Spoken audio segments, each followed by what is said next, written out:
Hi everyone, Andhra जी के जी second में आप लोग का स्वागत है। तो आज हम लोग एक पॉलिटी के कॉन्सेप्ट को जानने वाले हैं, क्योंकि ये कॉन्सेप्ट जो है ये काफ़ी बार हमारे अंदर कंफ्यूजन क्रिएट कर देता है। तो इस कंफ्यूजन को दूर करने के लिए हम इस चार्ट को देखेंगे। देखिए क्या है इसमें।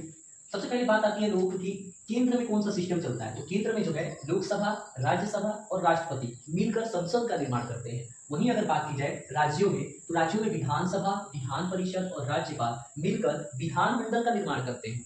इतना आपको क्लियर होना चाहिए। उसके बाद आप देखिएगा, पूछा जाता है कि लोकसभा के सदस्यों की न्यूनतम आयु कितनी होनी चाहिए, फिर विधानसभा के सदस्यों की न्यूनतम आयु क्या होनी चाहिए। इन दोनों का सेम आयु होना चाहिए। क्या? तो 25 वर्ष। इनकी न्यूनतम आयु 25 वर्ष। एक और बात, लोकसभा के जो सदस्य होते हैं इनको क्या कहा जाता है? एमपी। और विधानसभा के जो सदस्य होते हैं उनको कहा जाता है एमएलए, और हम लोग विधायक भी कहते हैं और उनको सांसद भी कहा जाता है। ये भी याद रखने की बात है। फिर राज्यसभा और विधान परिषद में जाने के लिए कितना एज चाहिए? 30 वर्ष चाहिए। कितना चाहिए? 30 वर्ष। फिर बात आता है कि विधान परिषद के जो सदस्य हैं उनको क्या कहा जाता है? उनको कहा जाता है एमएलसी। और एक खास बात, बिहार में हाल ही में पवन सिंह को एमएलसी बनाने का प्रयास किया जा रहा है, हालांकि उनको टिकट दिया गया है एमएलसी पद के लिए, ठीक, बीजेपी की तरफ से। फिर अगर बात आती है कि राष्ट्रपति और राज्यपाल के लिए कितना न्यूनतम वर्ष आयु होना चाहिए, न्यूनतम आयु की बात कर रहे हैं, तो ये होनी चाहिए 35 वर्ष। कितना? 35 वर्ष। इतना आप लोगों को क्लियर होना चाहिए। और एक बात, राज्यपाल को इंग्लिश में क्या कहा जाता है? गवर्नर कहा जाता है। क्या कहा जाता है? गवर्नर। ठीक।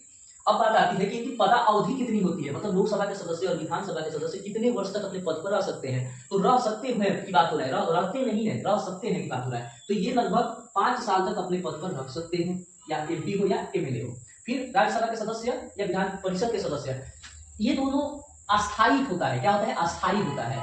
और इसके सदस्य लगभग 6 वर्ष तक रह सकते हैं। ये ध्यान रखना है। ये कभी भंग नहीं होता है, लेकिन ये भंग हो जाता है, भंग हो जाता है, भंग नहीं होता, ये याद रखना है। फिर राष्ट्रपति का शासनकाल 5 साल के लिए होता है। राज्यपाल का भी शासनकाल सामान्यतः माना जाता है कि 5 साल होता है, लेकिन पेपर में अगर दे दे कि राष्ट्रपति के इच्छा अनुसार वो अपने पद पर रहेगा, तो वो वाला आंसर इस 5 साल से अधिक सटीक होगा। अर्थात राज्यपाल राष्ट्रपति के इच्छा अनुसार अपने पद पर रहता है। इस बात को आप लोग ध्यान रखिएगा। ठीक, तो ये चार्ट एक बार आप लोग कॉपी में बना लीजिए, कहीं भी रख लीजिए। पेपर में मैं दावा के साथ बोलता हूं, इसमें से 2 नंबर आएगा ही आएगा। 2 नंबर का क्वेश्चन आएगा ही आएगा। या उसमें उम्र पूछ दे, सॉरी पदावधि पूछ दे, या फिर उम्र पूछ दे।